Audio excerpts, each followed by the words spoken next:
اور جو میں نے پہلے آیت مبارکہ پڑھی کہ خلقتنی من نار، یہاں شیطان کی ان الفاظ کو بیان کیا گیا جب اس نے انکار کیا سجدہ کرنے سے، تو کہا کہ مجھے آگ سے بنایا گیا ہے اور آدم کو مٹی سے بنایا گیا۔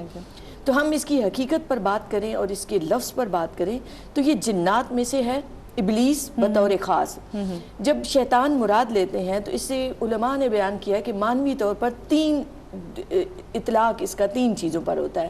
ایک ابلیس اس شیطان پر جس نے بطور خاص انکار کیا اللہ کے حکم سے، دوسرا اس کا اطلاق ایسے خبیث اور شیطانی صفت افراد پر ہوتا ہے کہ جن کا ذکر قرآن مجید میں بھی آتا ہے کہ جو اپنی اعمال کے سبب سے شیطان بن چکے ہوتے ہیں، اور تیسرا اس کا اطلاق انسان کے اندر جو اللہ نے فالہامہ فجورا و تقویٰ، وہ جو رذائل اخلاق اور خصائل پائے جاتے ہیں برے، ان کا بھی اطلاق شیطان لفظ پر کیا جاتا ہے۔ اب ہم پہلے اطلاق کو لیں، ابلیس جو شیطان جس سے مراد ہے۔ یہ واقعہ دیکھیں سورہ بقرہ میں، سورہ اعراف میں، بنی اسرائیل میں اور بہت سارے مقامات پر اس کا ذکر ملتا ہے۔ قرآن مجید میں کہیں 68 بار لفظ شیطان اور شیاطین آیا ہے، اور بطور خاص ابلیس کے نام سے اسے 11 بار 11 مقامات پر اس کا نام سے اس کا ذکر کیا گیا ہے۔ حضرت آدم علیہ السلام کے واقعے کو سامنے رکھیں تو اللہ رب العزت نے حکم دیا جب آدم علیہ السلام کو بنایا کہ سجدہ کرے، تو سب فرشتوں نے بالآخر سجدہ کیا تھوڑی سی گفتگو کے بعد، مگر ابلیس نے انکار کیا۔ یہ جنات میں سے تھا اور جنات کو انسانوں سے 2000 سال قبل بنایا گیا۔ اچھا، اور یہ اس وقت اپنی عبادت کی بنا پر، اس کا نام عزازیل تھا اور آسمان دنیا پر اس کی پوری عملداری اور حکومت تھی ایک طرح سے، تو اس کو اس پر بڑا فخر اور غرور تھا کہ اپنی عبادات کی بنا پر جب اللہ نے حکم دیا کہ آدم کو سجدہ کرو تو اس نے اس سے انکار کیا۔ اب آپ لفظ پر غور کریں کہ شیطان لفظ ابلیس سے، عزازیل سے، پھر یہ شیطان کہلایا۔ اس لیے اس لفظ پر غور کریں تو اس کا مادہ جو ہے وہ علماء نے بیان کیا ہے کہ اس کا ایک مادہ شطن سے ہے۔ شطن کا مطلب یہ ہوتا ہے کہ وہ شخص جو دور ہو گیا، اللہ کی رحمت سے دور ہو گیا، ہلاکت میں پڑ گیا، اور چونکہ یہ اللہ کی بارگاہ سے راندہ درگاہ ہوا، دور ہوا، تو اس لیے اس مادے سے اس کا نام شیطان رکھا گیا۔ اور دوسرا جو علماء نے بیان کیا وہ یہ کہ اس کی اصل شاطہ ہے، نون زائدہ ہے، اور شاطہ سے مراد یہ ہے غصے میں جلنا، حسد کی آگ میں جلنا، تکبر میں جلنا، تو وہ جب جلتا ہے تو وہ دور ہو جاتا ہے، ہلاک ہو جاتا ہے، برباد ہو جاتا ہے، اس لیے اس کو شیطان کہا گیا۔ اب جو بھی شیطان لفظ پر آتے ہیں وہ شیطانی صفت افراد ہیں، ابلیس یا شیطان ہے، جس کی آپ نے بھی بتایا کہ یہ پوشیدہ ہے، چونکہ نظر نہیں آتا۔ اللہ سے انہوں نے دعا کی کہ اے اللہ ہمیں نگاہوں سے پوشیدہ کر دے۔ حضرت سلیمان علیہ السلام کے زمانے میں یہ ان کو نظر آتے تھے، ان کے وجود کو کثیف کر دیا گیا تھا، مگر عام لوگوں کی نگاہوں سے یہ چھپے رہتے ہیں، انہیں پوشیدہ رہنے کی ایک طاقت دے دی گئی ہے، اور یہ وسوسے ڈالتے ہیں، انسانوں کو بہکاتے ہیں، ان کو لے کر گمراہی کے راستے پر جانے کی کوشش کرتے ہیں تاکہ یہ انسان بھی اللہ سے دور ہو جائے، کیونکہ فطری طور پر وہ انسان سے حسد اور جلن کی بنا پر وہ اس سے ہر وقت ایک بغض اور کینہ رکھتا ہے، اور یہ اس کی خواہش یہ رہتی ہے، یہ برائی کی علامت نہیں بلکہ برائی کا محرک بن جاتا ہے کہ انسان سیدھے راستے پر نہ چل سکے۔ اب آپ غور کریں تو جتنے لوگ دین کی راہ پر چلنے کی کوشش کرتے ہیں، صراط مستقیم پکڑنے کی کوشش کرتے ہیں، اس نے اول دن سے کہہ دیا لأقعدن، کہ میں ان کے راستوں میں بیٹھوں گا، میں ان کو بھٹکاؤں گا، تو ان پر سب سے زیادہ وار کرتا ہے، کیونکہ جو اپنے اعمال اور افعال کی بنا پر شیطان بن چکے ہوتے ہیں انہیں ضرورت نہیں ہے اب شیطان کو بہکانے کی، بے شک بے شک خود اس راہ پر چل نکلے، مگر جو دین کی راہ پر چلتے ہیں تو انہیں یہ روکنے کی کوشش کرتا ہے، ان کے راستوں میں گھات لگا کے بیٹھتا ہے، وسوسے ڈالتا ہے۔ آگے بات بے شک بے شک اس میں کوئی شک نہیں ہے۔ اور جہاں ہم بات کر رہے ہیں بدی کے حوالے سے، شر کے حوالے سے، یعنی شیطان کے حوالے سے، تو اس کی حقیقت آج ہم جاننے کی کوشش کریں، اور جس طرح سے آغاز ہوا انشاءاللہ تعالیٰ آگے سوالات کی جانب بھی چلیں گے، آپ کو بھی پروگرام میں شامل کریں گے، آپ بھی کال کے ذریعے پروگرام میں شامل ہو سکتے ہیں، لیکن ابھی آپ سے کچھ دیر کی جدائی اختیار کریں گے، یعنی آپ سے ملاقات کریں گے ایک مختصر سے وقفے کے بعد۔ پروگرام میری پہچان میں کہتے ہیں آپ کو ایک بار پھر خوش آمدید۔ ناظرین، آج ہم بات کر رہے ہیں شیطان کے حوالے سے، اس کی حقیقت کے حوالے سے، یعنی ابلیس یہ ملعون جو ہے اس کے حوالے سے، کیونکہ بہت ساری چیزیں، بہت سارے وسوسے ایسے ہیں جو انسان کو گھیر لیتے ہیں اور وہ پریشان ہو جاتا ہے ان وسوسے سے کہ یہ کیسے وسوسے ہیں جو مجھے گھیرے ہوئے ہیں، اور وہ ان سے نجات حاصل کرنا چاہتا ہے۔ تو جس طرح محترمہ امتیاز جاوید خاکوی صاحبہ نے کہا کہ ایمان والوں کے راستے میں یہ گھاک لگا کے بیٹھ جاتا ہے، تو وہ پھر یہ ایمان والے پہ ڈیپینڈ کرتا ہے کہ وہ اپنے ایمان کی مضبوطی کے ساتھ اس کا مقابلہ کرے. میں آپ کی چاہوں گی آپ کی بات مکمل ہے, میں تھوڑا سا سوال آگے بڑھا لوں. ٹھیک ہے سعدیہ, میں آپ کی طرف آؤں گی. ہم بات کرنے جا رہے ہیں اس وقت ان 3 بڑے اسباب کے حوالے سے, کیا کہیں گی آپ؟ بسم اللہ الرحمن الرحیم, صلی اللہ تعالی علی محمد صلی اللہ علیہ وسلم. دیکھیے شیطان کی حقیقت کے بارے میں بات ہو رہی ہے, تو دیکھیے شیطان کے جو گمراہ ہوا ہے اس میں 3 بڑے اسباب موجود ہیں. یعنی قرآن پاک میں سورہ بقرہ میں اللہ تبارک و تعالیٰ نے ارشاد فرمایا ابا واستکبر وکان من الکافرین, کہ اس نے تکبر کیا, غرور کیا اور کافروں میں سے ہو گیا. یعنی سبب اللہ تبارک و تعالیٰ نے یہی بتا دیا کہ کس وجہ سے وہ ابلیس ٹھہرایا گیا, کس وجہ سے وہ شیطان بنا. اب دیکھیے اس کی جو 3 سبب ہیں, علامہ ابن جوزی علیہ رحمہ کی کتاب تلبیس ابلیس میں اگر دیکھا جائے تو انہوں نے جو 3 اسباب بیان کیے ہیں ان میں سے پہلا یہ ہے کہ زہد و عبادت اور غرور و تکبر. یعنی وہ سمجھتا تھا نا کہ میری عبادت ہی سب سے افضل ہے, سب سے افضل ان کو سمجھنے پہ وہ غرور و تکبر میں آ گیا. پھر تھا اقتدار کا غرور, جنات کا سربراہ تھا نا. پھر تھا کہ سجود آدم کے سلسلے میں حکم ربانی سے انکار اور سرکشی اور روح گردانی. یہ تو انہوں نے بیان کیا علامہ ابن جوزی. پھر شیخ الاسلام ڈاکٹر محمد طاہر القادری صاحب نے جو اعوذ باللہ من الشیطان الرجیم کی تفسیر کی ہے, اس تفسیر میں جو انہوں نے 3 پہلو بیان کیے ہیں ان میں سب سے پہلے ہے نافرمانی, دوسرا ہے بشریت کی بنیاد پر آدم علیہ السلام میں نقص نکالنا اور اپنا موازنہ کیا, پھر ہے حسد و تکبر. اب دیکھیں نافرمانی اس نے کس سے کی کہ اللہ تبارک و تعالیٰ نے اسے سجدے کا حکم دیا اور اس نے اس سے نافرمانی کی. اس نے حضرت آدم علیہ السلام کو سجدہ نہیں کیا, اس نے سجدہ کرنے سے منع کر دیا, جبکہ تمام فرشتوں نے سجدہ کیا. اس نے سجدہ کرنے سے منع کیوں کیا؟ وہ کہتا تھا کہ میں افضل ہوں نا, یعنی مجھے آگ سے پیدا کیا اللہ تبارک و تعالیٰ نے, اور حضرت آدم علیہ السلام کو تو مٹی سے پیدا کیا ہے, اور مٹی پستی کی طرف مطلب ایک کمتر چیز ہے نا, اس کے اپنے نزدیک وہ کمتر چیز تھی, یعنی اس نے یہاں نافرمانی کی. پھر دوسرا تھا کہ بشریت کی بنیاد پر اسلام میں حضرت آدم علیہ السلام میں نقص نکالنا. یعنی نقص اس نے کیا نکالا کہ آدم علیہ السلام مٹی سے پیدا ہوئے ہیں اور میں آگ سے پیدا ہوا ہوں. یعنی اگر آگ جلتی ہے تو وہ اٹھتی اوپر کی طرف ہے, جبکہ اگر مٹی آپ نیچے سے اوپر اچھالیں گے تو وہ واپس نیچے آئے گی. لیکن اس کو یہ اندازہ نہیں تھا کہ کس وجہ سے حضرت آدم علیہ السلام کو افضل قرار دیا گیا, علم کی بنیاد پر دیا گیا نا, افضل ہیں, اکمل ہیں, اعلیٰ ہیں. انسان کو اللہ تبارک و تعالیٰ نے اشرف المخلوقات بنایا. پھر تھا حسد اور تکبر, اس نے حضرت آدم علیہ السلام سے کیا کہ اللہ تبارک و تعالیٰ نے انہیں مٹی سے بنایا, اور مٹی سے بنانے کے باوجود فرشتوں کو اور مجھے حکم دے رہا ہے کہ ہم سجدہ کریں, تو ہم کیوں کریں کہ میں تو آگ سے پیدا ہوا ہوں اور آگ تو افضل ہے.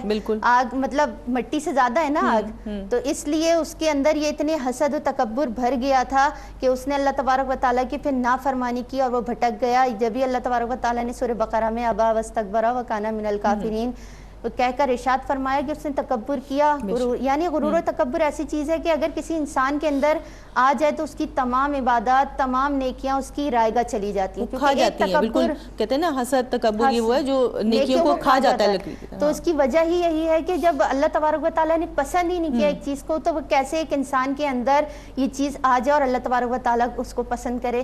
تو اس لیے کہا گیا کہ حسد و تکبر سے ہمیشہ بچنا چاہیے. اور یہ عام زندگی میں بھی دیکھیں تو جو زیادہ اونچے مقام پہ جا رہا ہو تو لوگ اس سے حسد کرتے ہیں, اور یہ حسد اور تکبر اگلے انسان کے دل میں شیطان کی ہی طرف سے آتا ہے کہ وہ شیطان ہی ڈالتا ہے کہ وہ شخص اتنا آگے جا رہا ہے اور تم دیکھو یہیں ہو. پھر وہ حسد کے ساتھ اور بھی بہت ساری روحانی بیماریوں کا شکار ہوتا چلا جاتا ہے. غلط طریقوں سے پھر وہ حسد کرتا ہے اس شخص کے ذریعے, یعنی اس کو غلط چیزوں میں مبتلا کر کے کہ اس طرح سے حسد کرو, اس طرح سے وہ نیچا نہیں دکھا پا رہے تم تو اس کے اوپر جادو کر دو یا فلاں چیز کر دو, اس طرح کے الزام لگا دو, بہتان کرو, یہ سب چیزیں جو انسان کے اندر شیطان ڈالتا ہے. بے شک. اچھا ناظرین, آج ہم بات کر رہے ہیں شیطان کی حقیقت کے حوالے سے, تو ہم عام زندگی کی بات کریں گے. اللہ تبارک و تعالیٰ نے انسان کو اشرف المخلوقات بنایا, یہ بات ابھی واضح بھی ہوئی, اور یہ بات آپ اور ہم پڑھتے بھی چلے آ رہے ہیں اور سمجھتے بھی ہیں اس چیز کو. لیکن اس کے باوجود کس طرح سے یہ شیطان نے اپنا پروگرام سیٹ کر رکھا ہے بنی آدم کے لیے, یعنی آدم کی اولاد کے لیے, کس طرح سے اپنا پروگرام سیٹ کر رکھا ہے, وہ کس طرح سے اغوا کر رہا ہے, کس طرح سے اس نے اغوا و اضلال کے جو معاملات ہیں یہ بنا رکھے ہیں, کس طرح سے اس کا طریقہ واردات کیا ہے. کیونکہ دیکھیں عام معمولات زندگی میں یہ چیزیں بعض دفعہ تو سمجھ میں ہی نہیں آ رہی ہوتی, انسان سوچ رہا ہوتا ہے میں صحیح, لیکن وہ غلط ہو رہا ہوتا ہے. کیا کہیں گے اس بارے میں؟ دیکھیے جب ہم کتاب و سنت کا مطالعہ کرتے ہیں تو ہمیں پتہ چلتا ہے کہ اللہ رب العزت نے واضح انداز میں بتا دیا کہ اس انداز سے وہ تم پر حملہ آور ہوگا، اور اس میں سب سے پہلی بنیادی چیز کیا ہے؟ وسوسے ڈالتا ہے، جس کا سورہ ناس میں بھی ذکر آتا ہے کہ الذی یوسوس فی صدور الناس، کہ انسان کے سینوں میں دلوں میں جا کے وہ وسوسے ڈالتا ہے۔ انسان جب ذکر سے غافل ہو جاتا ہے تو وہ اپنی چونچ انسان کے دل میں ڈال لیتا ہے، حدیث مبارکہ سے یہ بات ثابت ہے۔ تو جہاں ذکر ہو رہا ہوتا ہے وہاں اسے باہر رہنا پڑتا ہے، تو جب انسان ذکر سے غافل ہوا اس نے اپنی چونچ ڈالی، کوئی نہ کوئی وسوسہ ڈال دیا، پھر وہ کیا کرتا ہے کہ انسان کو کفر میں مبتلا کرنے کی کوشش کرتا ہے، اور اس کا طریقہ کیا ہوتا ہے کہ اسے کبائر گناہ کروائے۔ گناہ کبیرہ میں جب انسان مبتلا ہو جاتا ہے تو بتدریج وہ کفر تک چلا جاتا ہے، اور اگر وہ اس بہکاوے میں نہیں آتا تو اسے صغیرہ گناہ بار بار کروائے گا۔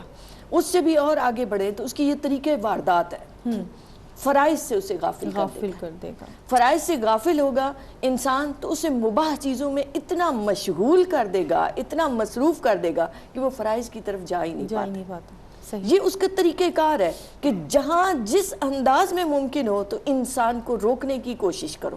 اب آپ دیکھیں تو پہلی اس کی کوشش یہ ہے کہ کفر کی طرف لے کر جائے، اور اس میں زیادہ اس کا جو ساتھ دیتے ہیں وہ لوگ جو جادو کی کوشش کرتے ہیں۔ اب آپ دیکھیں سفلی علوم اور کالا علم جتنا ہے وہ سارا انسان کو کفر کی طرف لے جاتا ہے، اور علماء نے بیان کیا ہے کہ جادوگروں کو دیکھیں آپ تو جب شیطان ان کا ساتھ دیتا ہے تو کس بنا پر ان کی مدد کر رہا ہوتا ہے کہ وہ نجوم کی عبادت کریں، ستاروں کی عبادت کریں، وہ اللہ کی عبادت سے اسے غافل کرواتا ہے۔ پھر جادوگر نجاست کا پلندہ بن جاتا ہے اس شیطان کے کہنے پر چلتے چلتے۔ ہمیں آگاہ رہنا چاہیے، یہ لوگ جو آج بھی اس طرف جاتے ہیں انہیں یاد رکھنا چاہیے کہ یہ راستہ ہی کفر کا راستہ ہے۔ پھر آپ دیکھیں تو نظر بد کا جو شر ہے اس میں بھی شیطان کا عمل دخل ہوتا ہے۔ جنات کے ذریعے وہ انسانوں کو، جو شر جنات ہوتے ہیں انہی کو ہم شیطان بھی کہتے ہیں، ان کا شر آپ دیکھیں تو معاشرے میں مختلف انداز سے نظر آئے گا۔ دیہاتوں میں آپ چلے جائیں تو جنات پریشان کر رہے ہوتے ہیں، یہ سارے شیاطین کے اثرات ہوتے ہیں جو انسانوں کو ہر انداز سے تنگ کرنا چاہتے ہیں۔ پھر آپ دیکھیں تو حسد کا جذبہ جہاں کہیں پایا جاتا ہے اس کو بڑھاتا ہے، انسان کو بہکاتا ہے، پھر اسے خوف و ہراس میں مبتلا کرے گا، اسے اجتماعی مفادات سے ہٹائے گا۔ وہ چاہے گا کہ فلاں عامہ کا کوئی کام کرے تو اسے ذاتی مفاد میں حرص و ہوس میں مبتلا کر دے گا کہ تمہاری اپنی ضرورتیں ہیں، تمہارے بیوی بچوں کو ضرورت ہے۔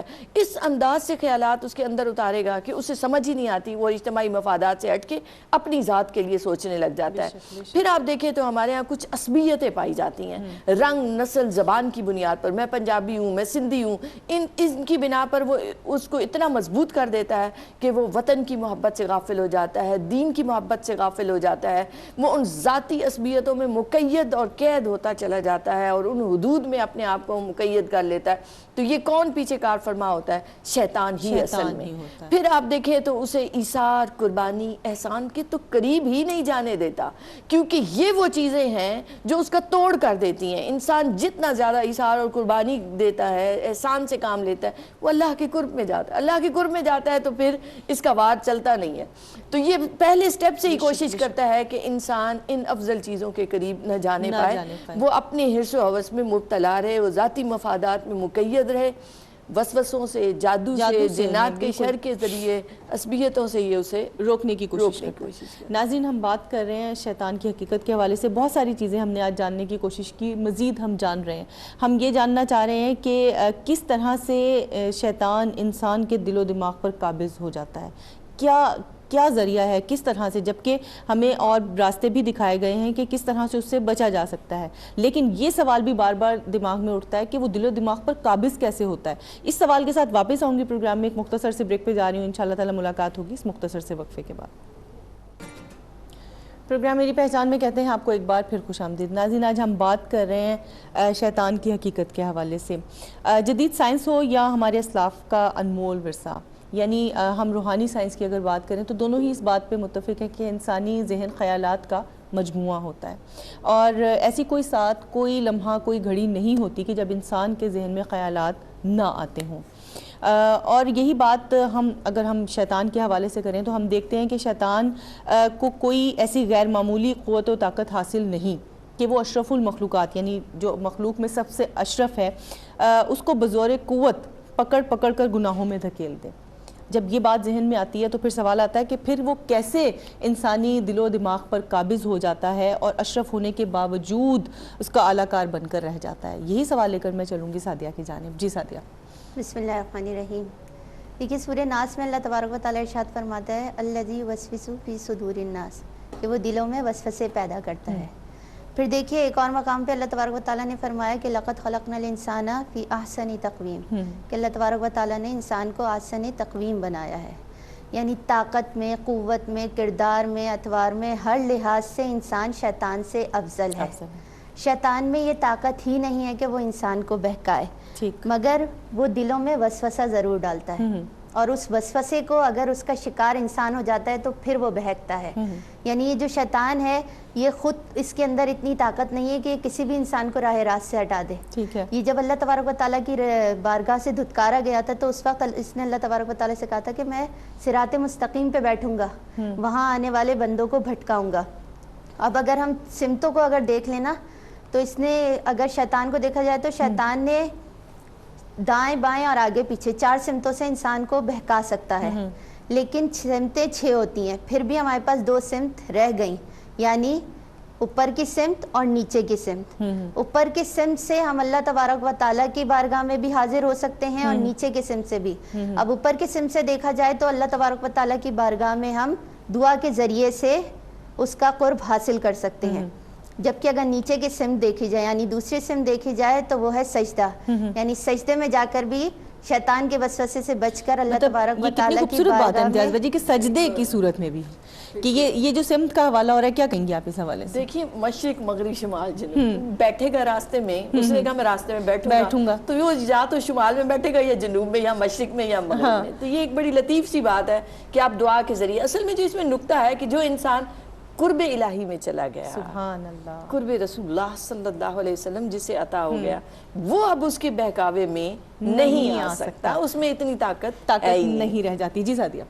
بے شک، بس میں یہی بات کر رہی تھی کہ اللہ تبارک و تعالیٰ اگر شیطان کے پاس اتنی، اگر ہم سمجھ لیں کہ تھوڑی سی طاقت بھی ہے تو انسان کے پاس تو اس سے بڑھ کر طاقت ہے کہ وہ اللہ تبارک و تعالیٰ کا قرب اتنی آسانی سے حاصل کر سکتا ہے کہ اس کے حضور سجدہ ریز ہو جائے. اور جو اللہ تبارک و تعالیٰ کا مقرب بندہ اور اپنی عبادات میں عز و انکساری ظاہر کرنے والا بندہ، وہ کبھی شیطان کے وسوسے میں آ ہی نہیں سکتا، کیونکہ اس کا کام ہی ہے کہ رب تبارک و تعالیٰ کی بارگاہ میں سربا سجود رہنا ہر لمحہ. اور شیطان، ویسے تو شیطان غافل ہی زیادہ تر پڑتا، وہ کس کے پیچھے؟ کافروں کے پیچھے اس کو پڑھنے کی ضرورت نہیں ہے، وہ پہلے سے بہکے میں، وہ پڑھتا ہی ایسے انسان کے پیچھے ہے جو اللہ تبارک و تعالیٰ کی راہ میں سربا سجود رہے. تو یہ بہت اچھا، بہت آسان طریقہ ہے کو بہکانے کی تو اس کو ضرورت ہی نہیں ہے، وہ تو پہلے سے بہکا ہوا ہے نا، وہ تو پہلے سے بہکا ہوا ہے. ایسے لوگ جو کفر کے راستے پر چل رہے ہیں ان کو بہکانے کی ضرورت نہیں ہے، جو صراط مستقیم وہ بیٹھا ہی جس وقت وہ ایمان کی طرف آنے لگیں گے تب وہ پھر بہکائے گا ان کو. صحیح. اور وہ بیٹھا ہی صراط مستقیم پہ بہکانے کے لیے، تو صراط مستقیم پہ چلتے ہی کون لوگ ہیں، انہی کو وہ بہکائے گا. تو یعنی وہ بہکانے میں بھی صرف 4 سمت سے آ سکتا ہے، تو 2 سمتیں تو پھر بھی ہمارے پاس موجود رہیں کہ ہم اللہ تبارک و تعالیٰ کا قرب اس کے حضور دعا کر کے اور اس کے حضور سجدہ کر کے حاصل کر سکتے ہیں. یہ 2 چیزیں بہت طاقتور ہیں اور انہی میں دعا میں اثر، دعا میں تاثیر موجود ہے. اگر آپ خلوص دل سے، خلوص نیت سے دعا کریں گے تو وہ ضرور قبول ہوگی، اور اگر سجدہ عاجزی اور انکساری کے ساتھ ہوگا تو اللہ کی بارگاہ میں ضرور مقبول ہوگا.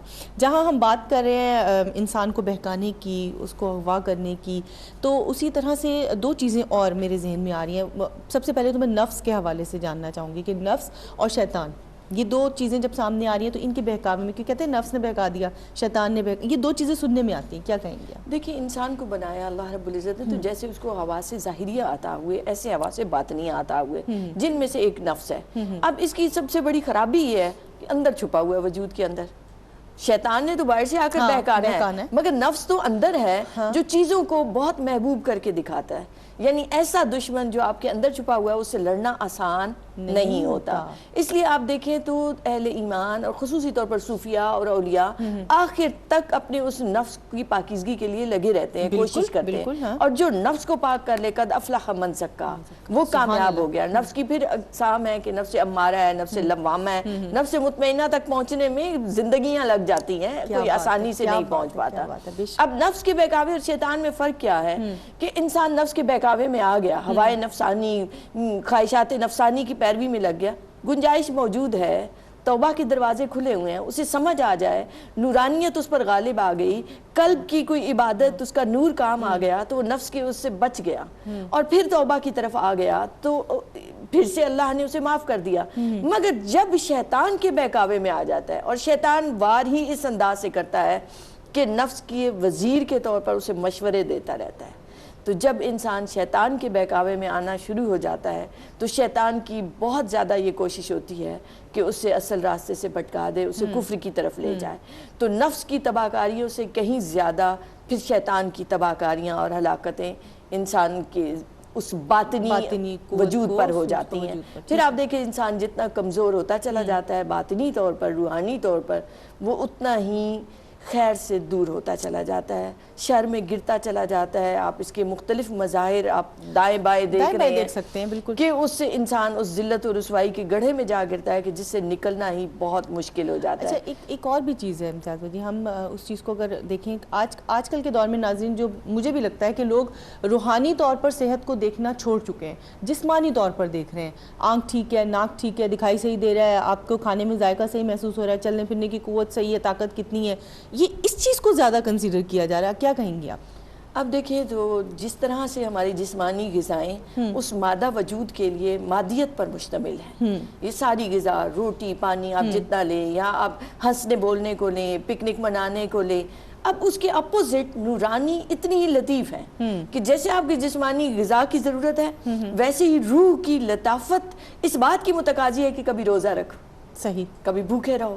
اب بھوکا رہنا کوئی آسان بات نہیں ہوتی، وہ اس راہ پہ نہیں چلنے دیتا، اس لیے صوفیاء نے 3 طریقے بتائے: قلت طعام، قلت کلام اور قلت منام۔ اس سے روح کو قوت اور طاقت ملتی ہے، یہ روح کی غذا ہے کہ کبھی بھوکے رہو، کبھی رات کو جاگو، خوشی و خضوع لانے کی کوشش تو کرو۔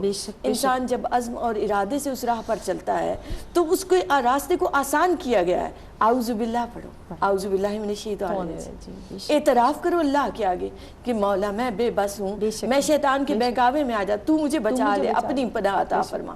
پھر آپ دیکھیں تو ہمیں 4 کل عطا کیے گئے، ان 4 کل کو پڑھ لیا جائے۔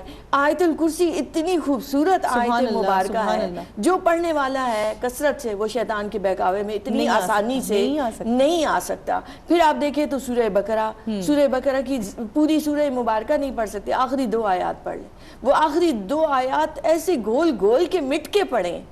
ربنا لا تؤاخذنا ان نسینا او اخطانا ربنا ولا تحمل علینا اسرا کما حملته علی الذین من قبلنا ربنا ولا تحملنا ما لا طاقت۔ جتنا اس کو سمجھ کے آپ پڑھیں گے اللہ کی بارگاہ اپنی بے بسی کا بھی اعتراف ہے، خوشی و خضوع بھی آتا ہے، اور اللہ بندے کو یوں سمیٹ لیتا ہے، اس کی رحمت تو منتظر رہتی ہے کہ بندہ میری طرف آنے کی کوشش تو کرے، میں تجھے بچا لوں گا۔ شیطان سے بھی، قدم چلتے ہو اللہ تبارک و تعالیٰ 10 قدم آگے بڑھ جاتی ہے، مگر ہم خیال تو کریں، عزم اور ارادے سے کام تو لیں، اس کی بارگاہ کی طرف رجوع تو کریں کہ مولا تو ہمیں اپنی پناہ عطا کر۔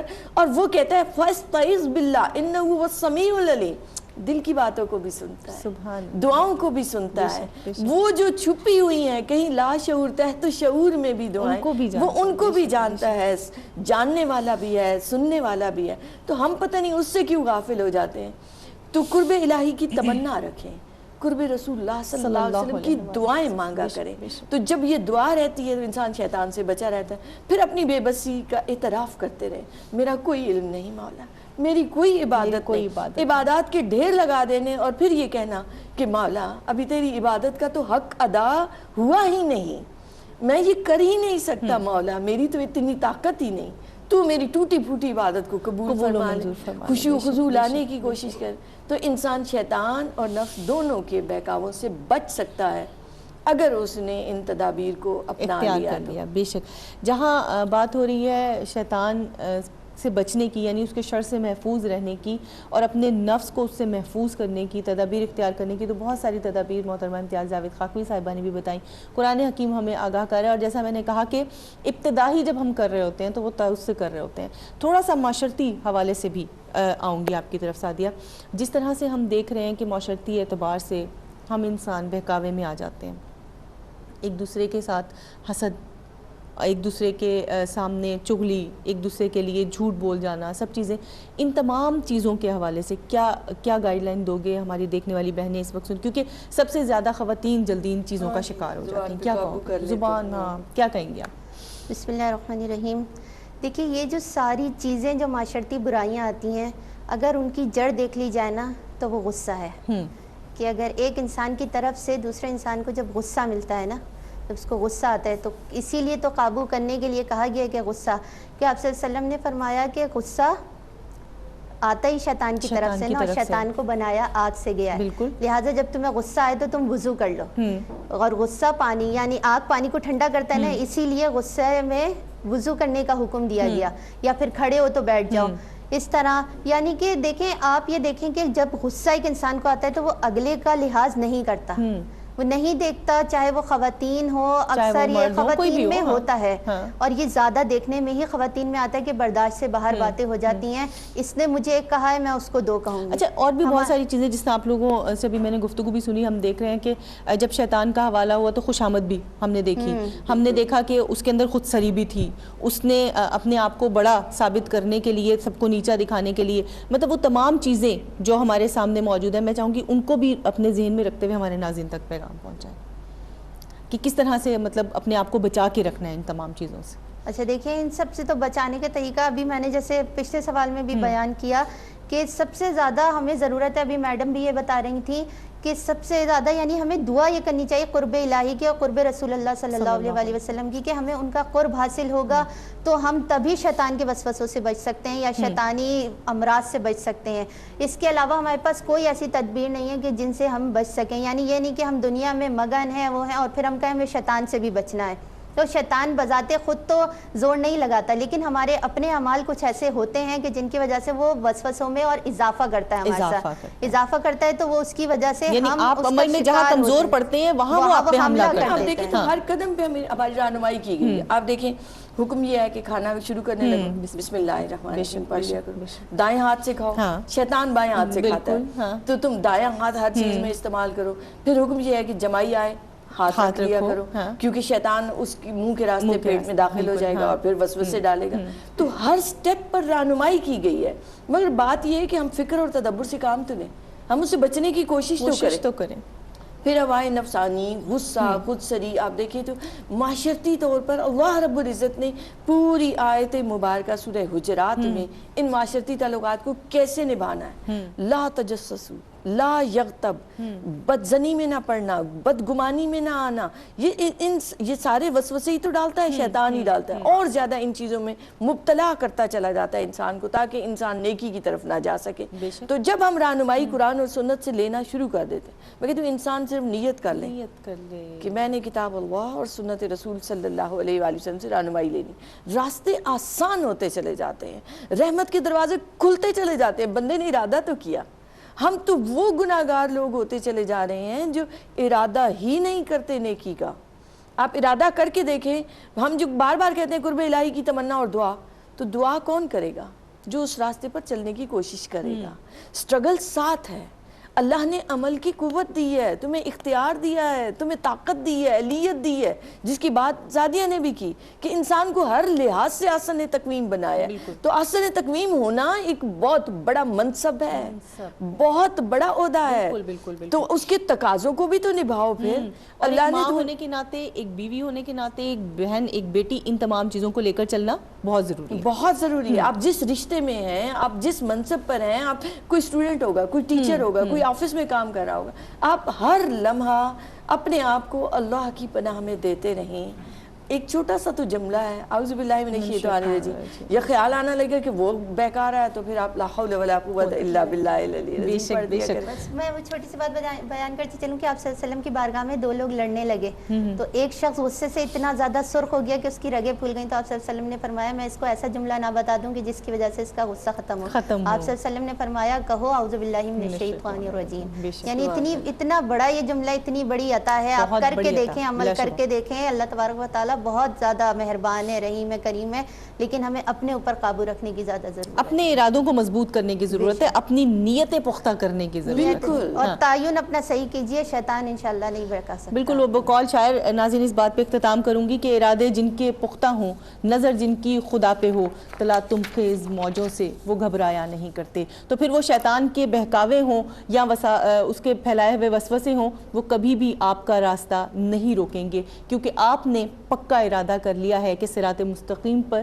چلنا ہے اور اسی راستے پر چلتے ہوئے جان دینی ہے، اور جب اس دنیا سے جانا ہے تو لب پر کلمہ لا الہ الا اللہ محمد رسول اللہ تحفتاً ساتھ لے کر جانا ہے، تاکہ ہماری آخرت بھی خیر اور نیک اور جنت کے دروازوں کے ساتھ کھل جائے۔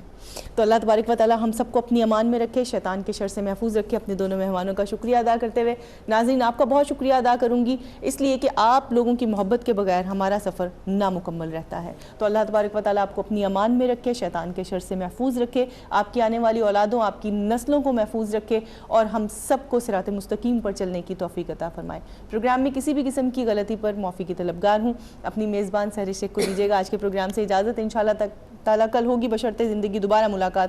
تب تک کے لیے فی امان اللہ، السلام علیکم ورحمۃ اللہ وبرکاتہ۔